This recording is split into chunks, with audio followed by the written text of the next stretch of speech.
ಟೌನ್ನಲ್ಲಿ ಸಾಮೂಹಿಕ ಗಣೇಶ ವಿಸರ್ಜನೆ ಕಾರ್ಯಕ್ರಮ ಇರೋದರಿಂದ ಎಲ್ಲ ರೀತಿಯಿಂದ ಪೊಲೀಸ್ ಬಂದೋಬಸ್ತ್ ವ್ಯವಸ್ಥೆಯನ್ನು ಮಾಡಿಕೊಂಡಿದ್ದೀವಿ.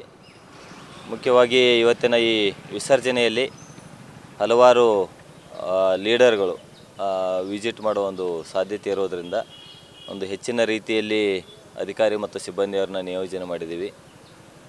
ಸದ್ಯದ ಪ್ರಕಾರ ವೇಳಾಪಟ್ಟಿ ಪ್ರಕಾರ BJP ಕಚೇರಿ ಮುಂದ್ಗಡೆ ಎಲ್ಲ ಗಣೇಶ ಪ್ರತಿಷ್ಠಾಪನೆಯಾದ ಗಣೇಶ ಮೂರ್ತಿಗಳು ಅಲ್ಲಿ ಒಂದು ಕಡೆ ಲೈನಪ್ ಆಗಿ ಅಲ್ಲಿಂದ ಲೀಡರ್ಸ್ ಎಲ್ಲರೂ ಬಂದ ಮೇಲೆ ಅಲ್ಲಿಂದ ಈ ಒಂದು ರಾಮ ಮಂದಿರ ಮುಂದಿರುವ ಒಂದು ಸ್ಟೇಜ್ ಬಳಿ ಅಲ್ಲಿಂದ ಎಲ್ಲರೂ ಮೆರವಣಿಗೆಯಲ್ಲಿ ಬರ್ತಾರೆ. ಇಲ್ಲಿ ಬಂದ ಮೇಲೆ ಇಲ್ಲಿ 1 ಅವರ್ ಸ್ಟೇಜ್ ಪ್ರೋಗ್ರಾಮ್ ಇದೆ. ಆ ಸ್ಟೇಜ್ ಪ್ರೋಗ್ರಾಮ್ ಮುಗಿದ ನಂತರ ಇದೇ ಒಂದು ರಸ್ತೆಯಲ್ಲಿ ಪೇಟೆ ಬೀದಿ ಮುಖಾಂತರ ಕೊಲ್ಲಿ ಸರ್ಕಲ್ ಹೋಗಿ ಅಲ್ಲಿ ವಿಸರ್ಜನೆ ಆಗುವ ಒಂದು ಕಾರ್ಯಕ್ರಮ.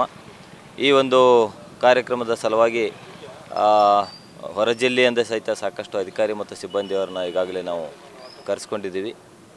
ಈ ಒಂದು ಬಂದೋಬಸ್ತ್ನಲ್ಲಿ ಮಾನ್ಯ ADGP ಸಾಹೇಬರ ಒಂದು ನೇತೃತ್ವದಲ್ಲಿ 7 ಜನ SP-ಗಳು ಭಾಗವಹಿಸಲಿದ್ದಾರೆ ಮತ್ತು ಸುಮಾರು 1500ಕ್ಕೂ ಹೆಚ್ಚು ಸಿವಿಲ್ ಅಧಿಕಾರಿ ಮತ್ತು ಸಿಬ್ಬಂದಿಯವರು ಈ ಒಂದು ಬಂದೋಬಸ್ತ್ ಕರ್ತವ್ಯದಲ್ಲಿ ಇರ್ತಾರೆ. ಅದರ ಜೊತೆಗೆ 2 RAF ಕಂಪನಿಗಳಿದ್ದಾವೆ ಮತ್ತು 15 KSRP, ಒಂದು 10 DR ಪ್ಲಾಟೂನ್ಗಳನ್ನು ಸಹಿತ ನಾವು ಹೆಚ್ಚುವರಿಯಾಗಿ ಈ ಒಂದು ಬಂದೋಬಸ್ತ್ ಕರ್ತವ್ಯದಲ್ಲಿ ನಾವು ಅಳವಡಿಕೆ ಮಾಡಿಕೊಂಡಿದ್ದೀವಿ.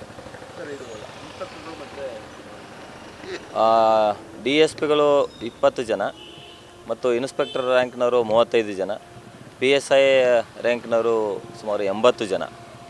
ಇವೆಲ್ಲ ಸೇರಿ 462 ಟ್ರೈನೀಸ್ ಸಹಿತ ಇದ್ದಾರೆ.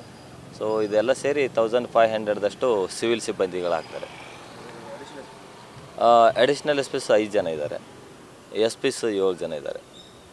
ಅದೇ ರೀತಿ ನೈಟಿಗೆ ಸಹಿತ ಒಂದು SP, ಒಂದು ಅಡಿಷ್ನಲ್ SP ನೇತೃತ್ವದಲ್ಲಿ ಸುಮಾರು 150 ಜನರನ್ನು ನಾವು ನಿಯೋಜನೆ ಮಾಡಿದ್ದೀವಿ. ನಿನ್ನೆ ರಾತ್ರಿನೂ ಅಷ್ಟು ಜನ ಇದ್ದರು, ಇವತ್ತು ರಾತ್ರಿ ಸಹಿತ ಅದೇ ರೀತಿ ಒಂದು ಡಿಪ್ಲಾಯ್ಮೆಂಟ್ ಮುಂದುವರಿತದೆ.